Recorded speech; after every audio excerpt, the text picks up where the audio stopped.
Hello friends, আশা করি সকলেই ভালো রয়েছেন। যে সমস্ত ভাই ও বোনেরা 2022 ও 2023 সালে নতুন করে প্রাইমারিতে টেট কোয়ালিফাই করেছেন এবং বর্তমানে ইন্টারভিউ প্রসেসের জন্য প্রস্তুতি নিচ্ছেন, আপনাদের জন্যই আজকের ভিডিওটি। যে সমস্ত ভাই ও বোনেরা পূর্বের ভিডিওতে কমেন্ট করে জানিয়েছিলেন যে দাদা ইন্টারভিউ রিলেটেড ভিডিওগুলি আপলোড করুন, আপনাদের অনেকের অনুরোধে আবারও একটি পিকক মডেল সম্পর্কে নতুন ক্লাস আপলোড করা হচ্ছে। বন্ধুরা, আপনাদেরকে জানিয়ে রাখি, দেখুন, যাদের এই প্রশ্নের উত্তরগুলি জানা আছে তাদের কিন্তু ইন্টারভিউ প্রসেসে গিয়ে ইন্টারভিউর যে মার্কস সেটি অনেকাংশে বেড়ে যাবে। কিন্তু যাদের এই প্রশ্নের উত্তরগুলি জানা নেই তারা যখনই ইন্টারভিউ প্রসেসে যাবে সেখানে দেখবেন তাদের যে মার্কস সেটি কমে যাবে এবং ভালো স্কোর থাকা সত্ত্বেও দেখা যাচ্ছে যাদের স্কোর কম রয়েছে তাদের থেকে ভালো স্কোর থাকা সত্ত্বেও সেই মার্কসটি কমে যাচ্ছে। তাই আপনারা প্রথম থেকে শেষ পর্যন্ত ভিডিওটি দেখতে থাকুন, তাহলেই দেখবেন সমগ্র বিষয়টি ক্লিয়ার হয়ে যাবে। আপনাদের যদি কোনো কোয়ারি থাকে অবশ্যই কমেন্টে জানাবেন, পরবর্তী ভিডিওতে তার উত্তর দেওয়া হবে। তো চলুন বন্ধুরা, কথা না বাড়িয়ে মূল আলোচনায় যাওয়া যাক। আজকে যে প্রশ্নগুলি নিয়ে আলোচনা করা হবে সেগুলি হচ্ছে প্রথমত পিকক মডেল সম্পর্কে।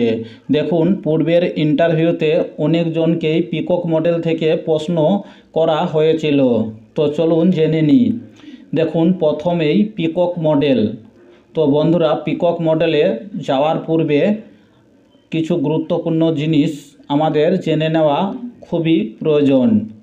দেখুন, প্রথমেই রাখা হয়েছে সিসিই, অর্থাৎ সিসিই এর ফুল ফর্ম আমরা সকলেই জানি, কন্টিনিউয়াস অ্যান্ড কম্প্রিহেনসিভ ইভ্যালুয়েশন। এর বাংলাটি হচ্ছে নিরবিচ্ছিন্ন ও সামগ্রিক মূল্যায়ন। বন্ধুরা, এই সিসিই এর ফুল ফর্ম অবশ্যই আপনাদেরকে জেনে যেতে হবে।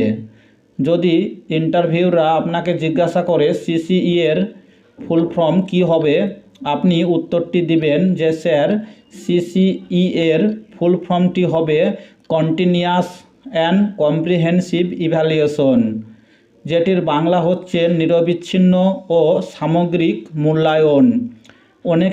অনেকাংশে জিজ্ঞাসা করে কম্প্রিহেনসিভ কথাটির অর্থ কী, তো আপনি বলবেন কম্প্রিহেনসিভ কথাটির অর্থ হচ্ছে সামগ্রিক।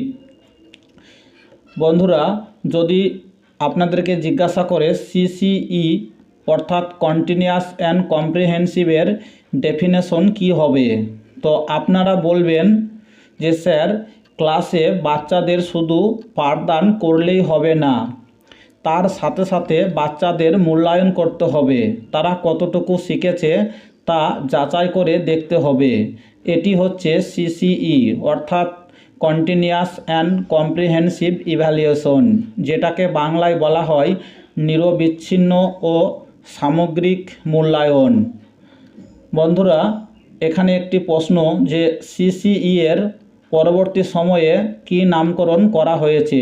তো মনে রাখবেন, পশ্চিমবঙ্গ সরকার 2013 সালে সিসিই এর নামকরণ করেন পিকক মডেল, এবং পিকক মডেল নামটি কেন হয়েছে সেটি আজকে আমরা এই ভিডিওতে আলোচনা করব। এই কথাটি মনে রাখবেন যে পশ্চিমবঙ্গ সরকার 2013 সালে সিসিই এর নামকরণ করেন পিকক মডেল। তো বন্ধুরা, এখন প্রশ্ন হচ্ছে যে what is peacock model, peacock model কি বা এর ডেফিনেশন কি, পিকক মডেল কাকে বলে, চলুন জেনে নেওয়ার চেষ্টা করি। এর ডেফিনেশনটা হচ্ছে যে শ্রেণীকক্ষে পাঠদান চলাকালীন মূল্যায়ন করার সময় যে 5টি সূচককে কেন্দ্র করে মূল্যায়ন করা হয় তাকেই পিকক মডেল বলে। এই 5টি সূচক হলো মূল্যায়নের মাপকাঠি। বন্ধুরা, এই 5টি সূচক কি কি তা অবশ্যই আপনাদেরকে জেনে যেতে হবে। এটি হচ্ছে ভাইটাল বিষয় যে বলুন তো আপনি পিকক মডেলের যে 5টি সূচক ব্যবহার করা হয়েছে সেই 5টি সূচক কি কি। তো আপনি বলবেন যে স্যার পিকক মডেলে যে 5টি সূচক ব্যবহার করা হয়েছে তার মধ্যে প্রথমটি হলো পি, অর্থাৎ পার্টিসিপেশন, যার বাংলা হচ্ছে অংশগ্রহণ। তারপরে 2 নম্বরটি হচ্ছে ই, এক্সপেরিমেনশন। এক্সপেরিমেনশন মানে হচ্ছে অনুসন্ধান। 3 নম্বরটা হচ্ছে এ, অ্যাপ্লিকেশন। এর বাংলা মানে হচ্ছে ব্যাখ্যা ও প্রয়োগের সামর্থ্য। তারপরে 4 নম্বর হচ্ছে সিও, ক। এটির অর্থ হচ্ছে কোঅপারেশন, যেটির বাংলা মানে হচ্ছে সহযোগিতা। এবং 5 নম্বর হচ্ছে সিকে, যেটির ফুল ফর্ম হচ্ছে creation in the process of construction of knowledge. বন্ধুরা, এটি খুবই ভাইটাল প্রশ্ন। আপনাকে যে কোনো একটি ওয়ার্ড তুলে দিয়ে বলতে পারে, বলুন তো পিকক মডেলের সিও কথাটির অর্থ কী। তখন আপনাকে বলতে হবে যে স্যার, পিকক মডেলের সিও কথাটির অর্থ হচ্ছে কোঅপারেশন, যেটির বাংলা মানে হচ্ছে সহযোগিতা। অনেক ক্ষেত্রে বলতে পারে, বলুন তো পিকক মডেলের এ কথাটির অর্থ কী। তো আপনি বলবেন যে পিকক মডেলের এ কথাটির অর্থ হচ্ছে অ্যাপ্লিকেশন, বাংলা হচ্ছে ব্যাখ্যা ও প্রয়োগের সামর্থ্য। বন্ধুরা, পিকক মডেল সম্পর্কে এইটুকু জেনে গেলেই আপনাদের এনাফ। এখান থেকে এই প্রশ্নগুলি করা হয়ে থাকে। চলুন আরও কিছু এক্সট্রা প্রশ্ন দেখে নেওয়া যাক। পরের প্রশ্নটি রাখা হয়েছে যে শিখন অক্ষমতায় 3R কী কী, অর্থাৎ শিখন অক্ষমতায় 3R কী কী। তো সঠিক উত্তরটি হবে যে শিখন অক্ষমতায় 3R হলো reading, writing and arithmetic. 3R কী কী? Reading, writing and arithmetic. পরের প্রশ্নটি দেখুন, বর্তমানে মূল্যায়ন ব্যবস্থাকে কয় ভাগে ভাগ করা হয়েছে ও কি কি। সঠিক উত্তরটি হবে, আপনারা সকলেই জানেন, 2 ভাগে। একটি হচ্ছে ফরমেটিক ইভ্যালুয়েশন, যেটিকে বলা হয় প্রস্তুতকালীন মূল্যায়ন। আরেকটি হচ্ছে সাবমেটিক ইভ্যালুয়েশন, যেটিকে বলা হয় অন্তিমকালীন মূল্যায়ন। বন্ধুরা, এই ফরমেটিক ইভ্যালুয়েশন এবং সাবমেটিভ ইভ্যালুয়েশন এই সম্পর্কে আপনারা আশা করি সকলেই জানেন। যদি কোনো সমস্যা হয়ে থাকে আপনারা ভিডিওতে কমেন্ট করবেন, আমি চেষ্টা করব পরবর্তী সময়ে এই ফরমেটিভ ইভ্যালুয়েশন এবং সাবমেটিভ ইভ্যালুয়েশনের বিস্তৃত ব্যাখ্যা করার জন্য একটি ভিডিও তৈরি করতে। বন্ধুরা, একটু আপনাদেরকে টাচ দিয়ে রাখি। দেখুন, ফরমেটিভ ইভ্যালুয়েশন হচ্ছে যে মূল্যায়নটা ক্লাস চলাকালীন হয়ে থাকে, অর্থাৎ ক্লাসে চলাকালীন যে মূল্যায়নটা করা হয় সেটি হচ্ছে ফরমেটিভ ইভ্যালুয়েশন। এবং সাবমেটিভ ইভ্যালুয়েশন হচ্ছে যে একটি ক্লাসের শেষে যে মূল্যায়নটা করা হয়, অর্থাৎ শ্রেণীকক্ষে পঠন অবস্থায় যে মূল্যায়ন করা হয় সেটি হচ্ছে প্রস্তুতকালীন মূল্যায়ন। এবং সাবমেটিভ ইভ্যালুয়েশন হচ্ছে একটি নির্দিষ্ট শিখনের পর বা নির্দিষ্ট সময়ের পর কিছুদিন ক্লাস করার পর যে একটি মূল্যায়ন করা হয় সেটি হচ্ছে অন্তিমকালীন মূল্যায়ন। বন্ধুরা, পরের প্রশ্নটি দেখুন, শিক্ষার ত্রিমাত্রিক স্বরূপ কে ব্যাখ্যা করেছেন। তো মনে রাখবেন, শিক্ষার ত্রিমাত্রিক স্বরূপ ব্যাখ্যা করেছেন বেঞ্জামিন ব্লুম। তারপরের প্রশ্নটি দেখুন, এখানে 2টি প্রশ্ন রয়েছে। শিক্ষার চতুর্মাত্রিক ব্যাখ্যা কে দিয়েছেন। সঠিক উত্তরটি হবে গ্রানলন। মনে রাখবেন যে ত্রিমাত্রিক হলে সঠিক উত্তরটি হবে বেঞ্জামিন ব্লুম এবং চতুর্মাত্রিক হলেই সঠিক উত্তরটি হবে গ্রানলন।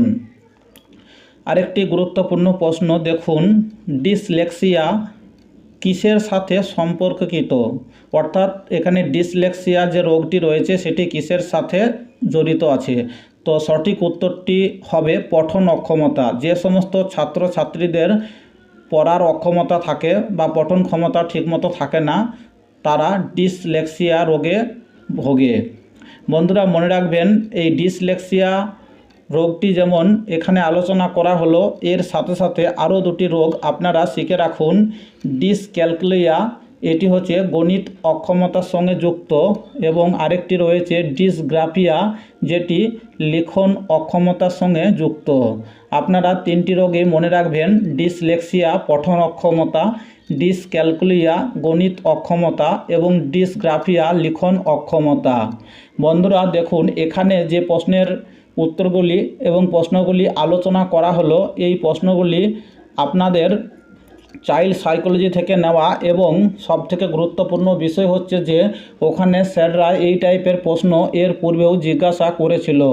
আপনি যখনই ইন্টারভিউ প্রসেসে প্রবেশ করবেন, অর্থাৎ ইন্টারভিউ হলে, আপনাকে কিন্তু এই প্রশ্নের উত্তরগুলি অবশ্যই জেনে যেতে হবে, কারণ স্যাররা কখন কোন প্রশ্ন জিজ্ঞাসা করবে। আপনি যদি ভাবেন যে এই প্রশ্নের উত্তরগুলি আপনার অজানা এবং আপনি যদি স্যারকে অ্যাভয়েড করতে বলেন, তাহলে কিন্তু আপনার ইন্টারভিউ যে মার্কস সেটি অনেকাংশে কমে যাবে। তাই আপনাকে যে প্রশ্নের উত্তর জানতে চাওয়া হবে, আপনি অল্প হলেও সেটিকে সঠিকভাবে বলার চেষ্টা করবেন, কখনোই নার্ভাসনেস ভাবে থাকবেন না, তাহলে আপনার যে মার্কস সেটি অনেকাংশে বেড়ে যাবে। এবং বন্ধুরা আপনাদেরকে বলে রাখি, যারা এই চ্যানেলে প্রথমবারের জন্য ভিজিট করছেন, প্রাইমারি টেট সংক্রান্ত যে কোনো ধরনের আপডেটগুলি ও প্রাইমারি ইন্টারভিউ রিলেটেড ভিডিওগুলি পাওয়ার জন্য অবশ্যই চ্যানেলটিকে সাবস্ক্রাইব করবেন এবং ভিডিওটি যদি ভালো লাগে অবশ্যই একটি লাইক করবেন। দেখা হচ্ছে একটি পরবর্তী ভিডিওতে, ততক্ষণ পর্যন্ত সকল বন্ধুকেই ধন্যবাদ।